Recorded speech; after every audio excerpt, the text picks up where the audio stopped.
you hit the nail right on the head, Julia, when you said that the EU itself has acted in fundamental breach of its own obligations. And the obligation that's pertinent here is the Article 50 process. Under Article 50, the United Kingdom had the right to leave the European Union pursuant to its own constitutional requirements. And for the 3 years after the referendum, the EU went about actively to undermine the United Kingdom's position. Not only did it collude with opposition, opponents of Brexit within this country, it actually sought, through the Northern Irish Protocol, to put a border down the Irish Sea, which is a fundamental breach of the Act of Union of 1707, which comes as close as anything to the Constitution of the United Kingdom. We don't have a written constitution, but the Act of 1707 is a fundamentally important act. And the European Union sought to undermine it.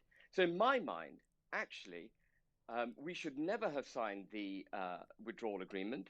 The Prime Minister had a golden opportunity when he got his thumping majority. You might argue that he had to beat a brave drum and say this was the best deal possible, and he had to get elected on the back of it because there was no other option. We were in a constitutional crisis then, in part made by the European Union. But once he got his majority, he had to be honest with the British people and fess up and say, actually, this agreement doesn't deliver the manifesto promises that I made, and therefore I am going to ditch it. And he didn't. And that was his golden opportunity. His golden opportunity came on the 13th of December, and it ended on the 23rd of January when he put that withdrawal agreement into British law.